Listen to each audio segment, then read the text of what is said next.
Today we're talking about the sequel to one of the biggest blockbuster movies ever. It has a classic score. It's got amazing effects. It's got one of the biggest cliffhanger endings ever.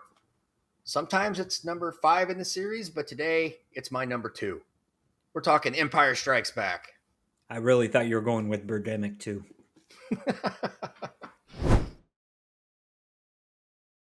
All right, so we're talking Empire today. We did a whole thing on Star Wars. We did episodes 1, 2, and 3 in Rogue One. Today we're doing episode 5, which happened to be the second one made, 5th in the series, I guess. The original trilogy. The original trilogy before the prequel of the trilogies and the sagas. sagas. Yes.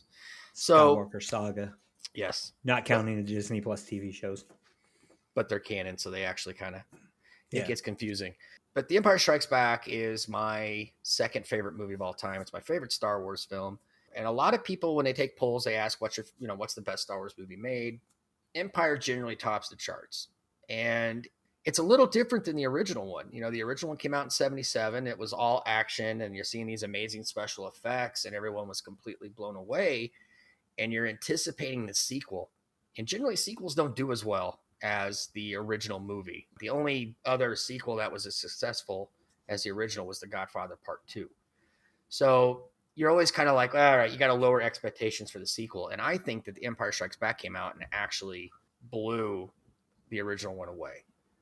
And my reasoning for that is, one, with this movie, they actually went into a lot more of character development than they did the first ones. You get to know Luke and Leia and Han, and Vader's a bad guy, and there's stuff like that. But with this one, you actually really get to see who these characters are. You understand how Luke has to go do training into the Force, which is something that's briefly mentioned in the original movie. You don't really see anybody use the Force too much in the first one. I mean, Obi-Wan does a mind trick, and he makes a tapping sound with his fingers, and that's pretty much it. Here, I mean, right off the bat, you're seeing Luke pull a lightsaber to his hand. And I'm sure that when people saw that for the first time, they're like, whoa, how did he do that? Keanu watching that? Yeah. Whoa. He gets to, Han, you see his relationship with Leia and how that starts to pan out. So you understand that he's not just this cocky, arrogant guy, that he does have a bit of a softer side to him. You learn more about Vader. You learn, obviously the big freak out ending, you find out that his name was Anakin Skywalker and he's the father of Luke. What? Yeah. Yoda. You'll be introduced to Yoda. We're introduced to Lando Calrissian. You get to see actual planets in this one. And the other one, you saw a desert planet and a jungle. In this one, you've got a snow planet. You've got a swamp planet. You've got Cloud City, which, by the way, is my favorite location of any place in Star Wars. Pretty cool. I would like to visit a Cloud City. If I could go anywhere in the Star Wars universe, I'm going to Cloud City. I think that's number 1 on my list. It's ran by Lando. He's a pretty cool dude. So you got to figure the place is pretty chill. Oh, yeah, absolutely. Yeah, so Empire has really struck me as that. I love the character development. I love the darker tone of the movie. I love how you're figuring out who these characters are and what's going to happen. And then it leaves you with such a cliffhanger, such a down, depressing ending. Luke, in a fight, gets his hand cut off, finds out that Darth Vader's his father. I'm going to quote Clerks here. Luke gets his hand cut off, finds out Vader's his father. Han Solo is frozen in carbonite. He's taken away by Boba Fett. You don't know where he's going. Lando's wearing Han's clothes at the end of the movie. It's mass hysteria. That makes sense. I'm going to go into that later, too. Why he's wearing Han's clothes? 100%. I've always wondered that. But no, The Empire Strikes Back, it's just one of those films that I watch over and over again. And it's just so neat, the way that it was shot, the way that it was filmed, learning these locations. And, I mean, now that you've seen it like 100 times, I guess sometimes you know where it's going. But I remember being young and watching this and just being amazed at, this awesome lightsaber fight at the end. And is Vader really Luke's dad, and, finding out more about these characters and stuff. So, and you get to see a Force Ghost for the first time too. So that's pretty neat. Now I know Doug has seen it. Nathan, I'm almost afraid to ask. Have you seen this movie? Yes. Hey! found one. Return of the Jedi was in my top. That's and true. That's a good I point. knew this movie is amazing. I mean, the intro scene, the whole Hoth, like Planet Hoth, I love it. Like when I go play the video games, like that's the world I pick in Battlefront 2 to play on. Yeah. But the middle of the movie does kind of wear me out a little bit. It's really cool if you're old enough to think about the psychology of what's going on when Luke has to face Vader and it turns out to be himself. I mean, there's some really deep. I mean, those are deep and those are spiritual themes. But I do feel like even with that, there is a little bit of a lag in the middle. And even though maybe this movie is better overall, I picked Jedi over it for the the final battle scene and for the consistency of the fun, Yeah. But both have some pretty deep themes, and there's more there than just action. And I just love being in the universe. The interesting thing about Empire is they decided to put the big battle at the beginning of the movie. Normally it's the build up to the big battle at the end. Within the first 20 minutes, we're having our big battle sequence, with the walkers and the snow speeders and the Empire coming in. And, so right after that, it's more about you're learning and developing these characters, which when you think about a 3-part act, if you watch a play that's 3 parts or any movie that's got 3 parts, the middle part is always the one that has to set up your characters. You really have to know who they are at this point, because it's only going to set up more of the emotional value for the 3rd act. If they did Empire exactly like they did Star Wars, where it's just action and we're not really going to get to know these characters, does it really matter that Han was frozen in carbonite at the end? Is it going to have that impact? Luke is, Vader is Luke's father. Does that really have that impact? Or finding out in Jedi that Luke and Leia are brother and sister? It doesn't until you get to know who these characters are. So that's what I love about Empire is this is where you see who these people are and what they're going through, and you get to know these guys a lot more. And yeah, I agree with you. There are some lagging parts, but like watching Luke learn the Force and listening to Yoda talk and some of the things that he says, even though he speaks backwards, it's still like, it's his race. Yeah, like the whole, he's getting Luke to lift an X-wing, and Luke's like, I can't do that. It's too big. And then Yoda says, well, look at me. I mean, are you going to judge me by my size? I'm small. And you have to unlearn what you have learned. I love that line. You have to unlearn what you've learned. You've learned that that's too big and you can't do it. You have to forget that. And then the whole do or do not. There is no try. You're either going to do it or you're not going to do it. So just some of these little like nuggets of wisdom that Yoda throws out, I think are so cool, because, when you stop and think about like, yeah, you know what? That makes sense. What he's saying. I wonder if they borrowed from Epicurus. Do you know who Epicurus is? No. Like an ancient philosopher. The old ancient philosopher, yeah. Yeah, he said it is impossible for a man to learn something that he already thinks he knows. Mm-hmm. Like you can't learn something if you're wrong, if you think you know the answer, because you'll never get to the actual solution. So that's basically what Yoda is saying to Luke there. Yeah. Yeah, he just throws out a whole bunch of that stuff. Oh, and Yoda lifts the thing out, and Luke comes up. I don't believe it, and he's like, "That is why you failed. That was an awful Yoda." Yeah, that's why you know. But he said that, and that is why you failed. And it's like another, just a cool little. Yoda doesn't need to say much. No, but what he says, he backs up with action. Yeah, so much importance to the things that he says for these Luke.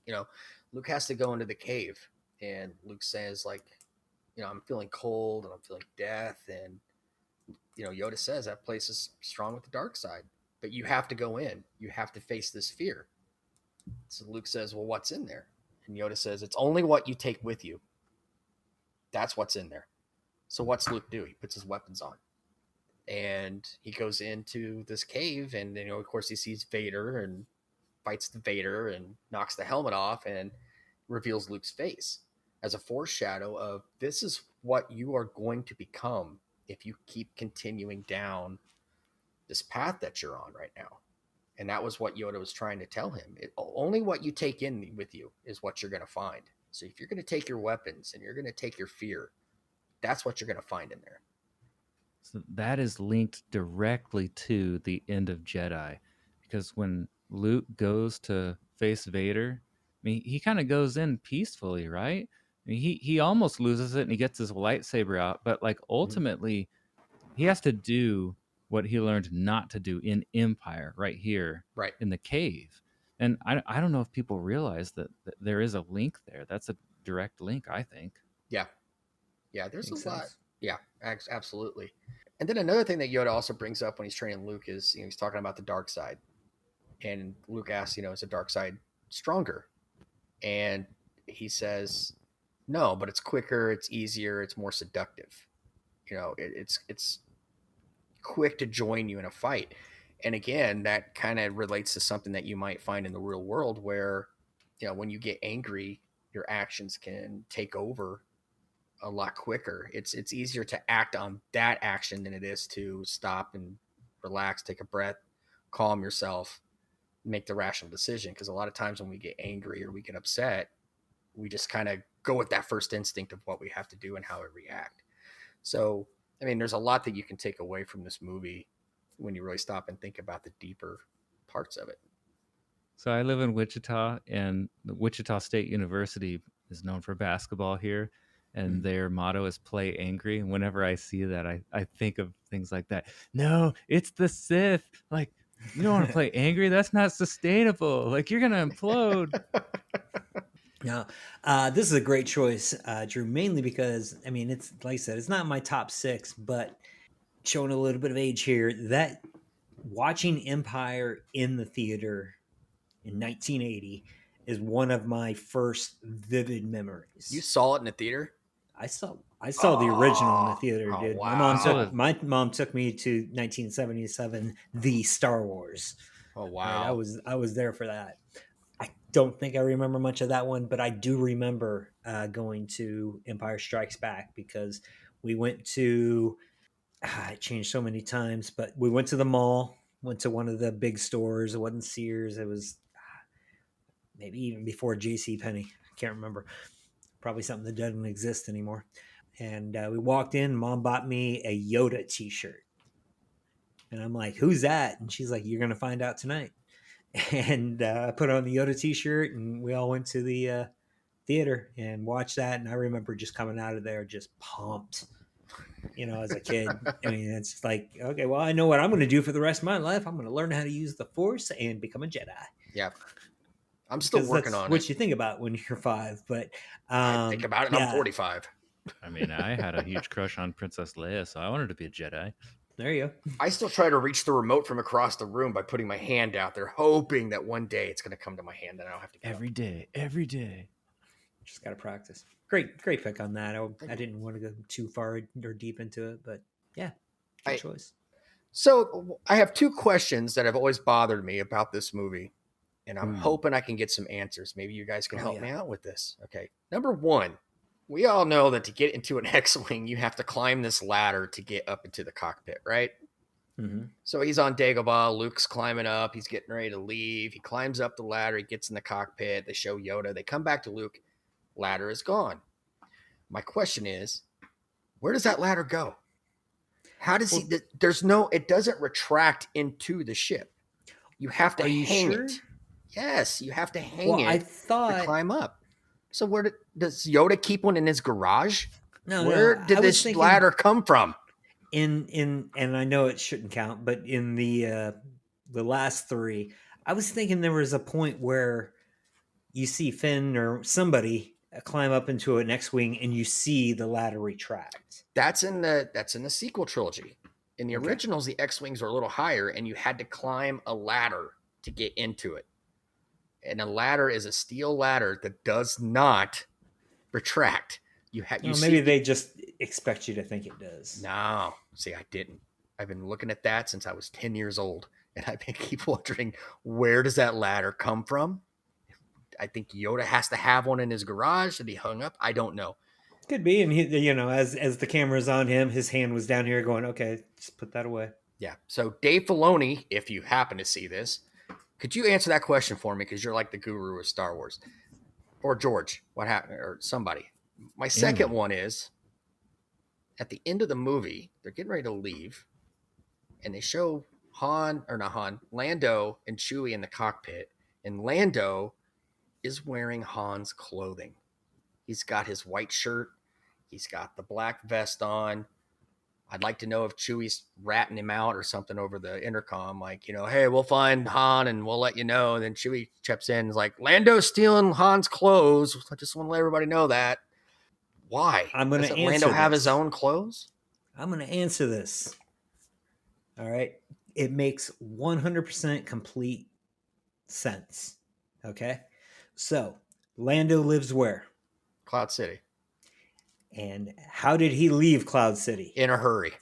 Shooting back at other people, got into a Right. ship and flew away. Now, look, they are a small rebellion group. Okay. They haven't landed on a planet since he's taken off. They're just hanging out and hiding in space, trying to keep away from the Empire. And so he's got his cape suit, which just, it's Right. not a great fighting suit, especially if he needs to do some shooting, stuff like that. It's either that, a flight suit. He can wear an orange flight suit. I mean, That's not Lando's style, though. yeah. Or, you know what? I'm the same size as Han. So Yeah. I'm gonna need to wear his clothes. I guess, And so, that makes sense. because it's not like the ships they're driving around has a TJ Maxx. It's this is a warship with people dying on it, injured, trying to repair ships and stuff like that. Be lucky if there's a laundry. Yeah. I mean, it makes sense. And I guess Lando can look at it as well. You took my ship. The least you can do is let me wear your clothes. Yeah. That makes sense. That does make sense. Yeah. So I got an answer. Okay. So that question that one, is answered. I always thought, or I haven't always thought that. I've always been part of that joke, but I thought about that at one point and I was like, well, that makes sense. Yeah. It's not like he could go back and, time out. I just want to grab my get a couple things. Thank you. I mean, no, that makes sense. All right. Well, thank you for answering that one. I never actually looked at it that way. But that ladder is still going to bother me. What about this question? When Luke, at the end of the film, he's totally traumatized by realizing that his dad is basically Hitler, in space. Mm-hmm. When he jumps down that shaft, is that his wallet? Is he trying to kill himself? No. Like, he doesn't think there's no plan to pick him up, is there? I think he was thinking either I go with him or I at least try this and try to escape. I think that was his motive. I don't know if he's necessarily trying to commit suicide. I think he was just, I would rather die than join you, but I might be able at least that. Yeah, I might be able to hit that thing down there. 12th one down. Yeah. And he does. And he gets down to the bottom perfectly. He's just like right in, skydiving backwards. Yep. And then the trap door opens and he goes underneath Cloud City. And I said wallet because you can see something fall after he lands on the weather vane, and I think that's like his wallet falling out of his pocket or something when it falls. But so I don't think he was attempting to. I don't think he was trying to kill himself, but it was desperate measures. It was desperate measures, yes, because you just found out that your dad is the baddest, evilest guy next to the Emperor in the universe. Which another thing that about Empire though that I do like too is Vader's, the way Vader is in this movie compared to how he was in Star Wars. In Star Wars, he was a bouncer. He answered to Tarkin, and that was it. In this movie, man, he is force choking everybody. It's like you mess up and I force choke you, and then I force choke you, and I mean, he was ruthless in this movie. And I think that's where Vader really became, wow, this guy really is a bad guy. He's not playing second fiddle to Tarkin. He's all out, And that just made him even scarier as a kid, just about how evil this guy was, that he would do this without thought, just right through the TV Wow. screen. I thought the end of this movie is really haunting too. I think Revenge of the Sith is modeled after this, and so is Infinity War. Think about it. I mean, they both open. Well, Revenge of the Sith opens with a big battle scene. Infinity War opens with a small battle scene, but they both end with the villains winning, and they force the audience to wrestle with what do you do when you lose. And Mm-hmm. movies usually try to Mhm. pick you up at the end or give you some kind of closure, and they just force you to learn to cope with a bad ending. And Yeah. I think that's interesting because they make you sit with failure, and that is an interesting, like, I guess, life lesson or lesson about this world, that not everything ends well and life is harsh. Mhm. It's not only harsh, but I mean, we know there's another movie, but that was kind of unique for the time, I think, Yeah. to end a movie that way. Yeah, normally you get these hero action movies, and even if it doesn't end exactly the way the heroes wanted it to, there's always some kind of a little bit of good maybe had happened, so it's not completely 100% Mhm. low. But no, Empire is Bad uh guys won. bad guys Hmm. won this, and they won it big time. They won the battle at the beginning of the movie. They, you took one of your heroes, and we've captured him and took him away, and you don't know where he's going. We just cut the arm off of your other hero. I mean, it's about as rough as you can get, you know. And they show how, I mean, it wasn't even close in any of these fights. I mean, No, literally, the Empire came down and just walked straight into the base and just gone. And well, the rebellion's not even around the rest of the time. no, they were on their own. Basically, it's just jumping back and forth from training to Han trying to Hmm. escape Darth Vader. And then yeah, very dark throughout. And up until that point, there wasn't that many sequels or trilogies or anything like that. Godfather 2 technically ended on a high note, even though, oh, spoiler alert. Other than that, Tolkien did a pretty good job with Lord of the Rings. Both of those, part one and two kind of ended on a pretty down note. I mean, I haven't read the books because they are so long, and I got like 5 hours into an audiobook, and I'm like, man, they haven't even left the elf place yet. I'm not listening to the rest of this, but I digress. But yeah, in movies, again, Lucas did something that so many things that no one had ever done. I mean, Mhm. starting with the whole dropping out of Oh, the the Directors Guild. guild. Yeah, Yeah, the Writers Guild. Sorry, blanked out.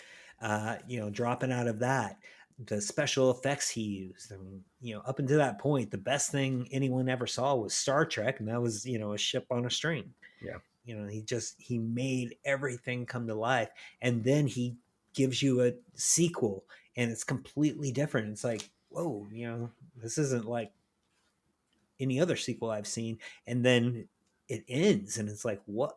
Why? yeah. And, So the fact that he could pull people in the way he did with those stories yeah, is amazing. and he got Lawrence Kasdan to write the screenplay, and this is a movie that George did not direct. Irvin Kershner directed this one.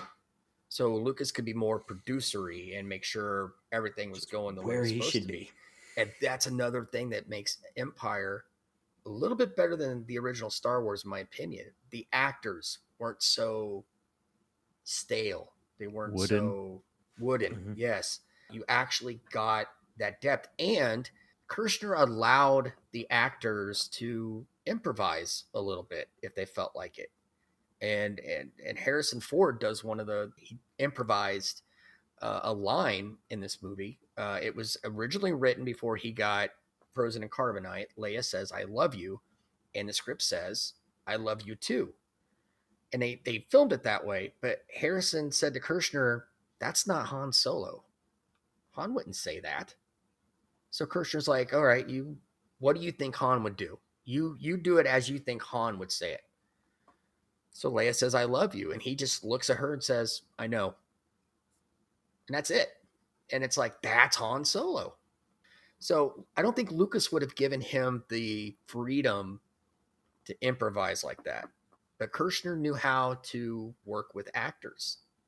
And George, you do all the technical and producery stuff and let him do what he has to do with the actors. And it was brilliant. And he let someone else write the screenplay. So the dialogue was better. And the conversations and everything about it. So that's the perfect way to do a Star Wars movie with George Lucas. It's just to let him write it and oversee it, but let someone else actually handle the everyday stuff. And you can tell how good he is too, because we've talked about this, or I've talked about this plenty of times, about certain actors shining, because it's like name another, name 3 movies that aren't in the Star Wars universe that star Mark Hamill. I mean, Batman I know the Drew Animated can Series. do some. What's that? Mask of the Phantasm. Corvette Summer. He's voicing the Joker. Yeah. Yeah. See, Machine. live action. I want to see his face.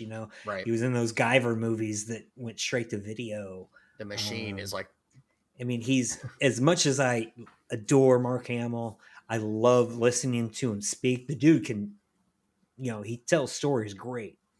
He's not a great actor. I mean, he needs that director to direct him on how to act. And again, that's my opinion. I could be wrong.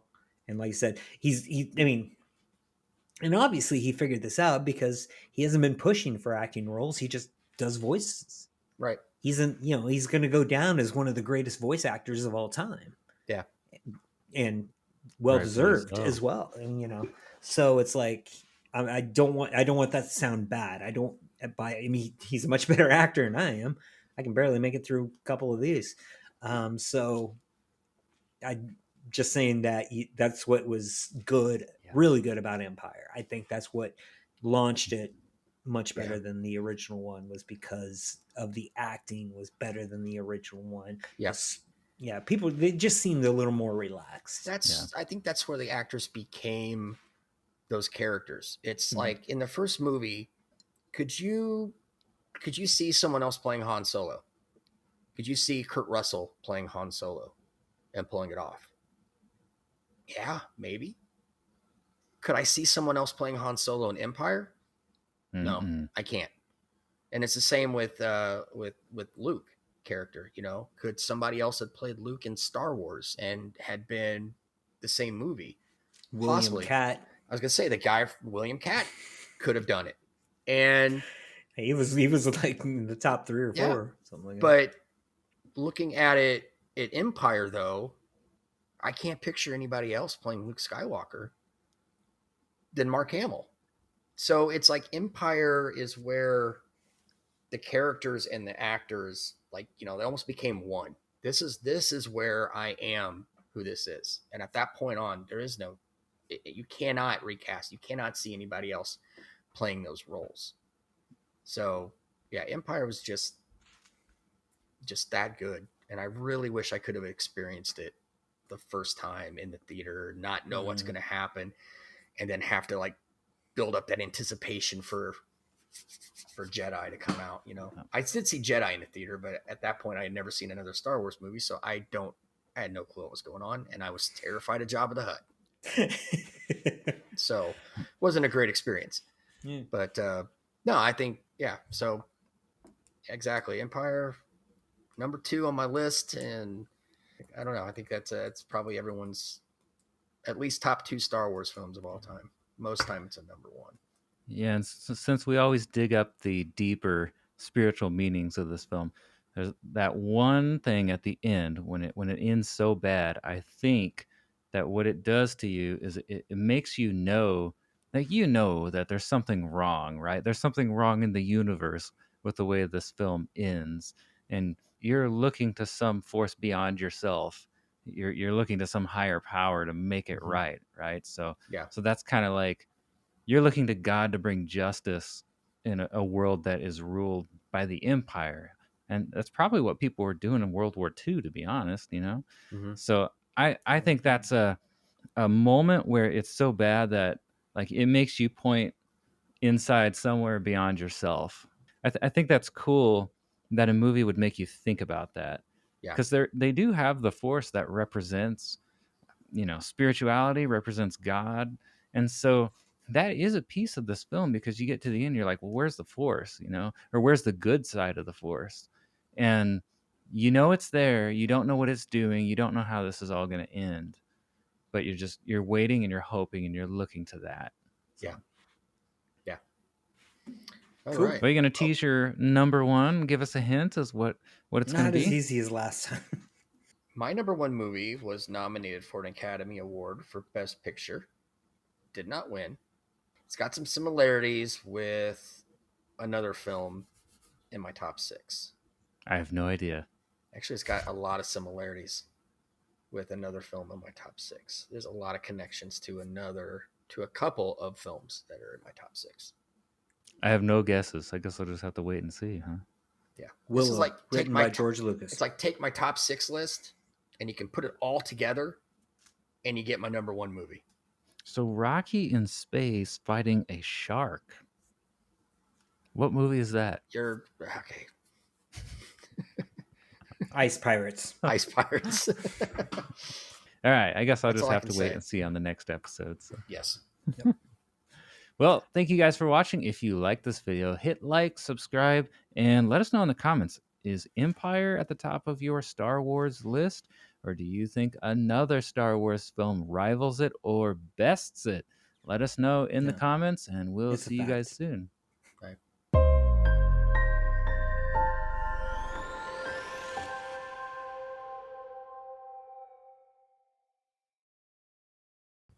Today we are talking about the sequel that is... I knew that would get somebody. Try not to look at you. Mechanical uterus.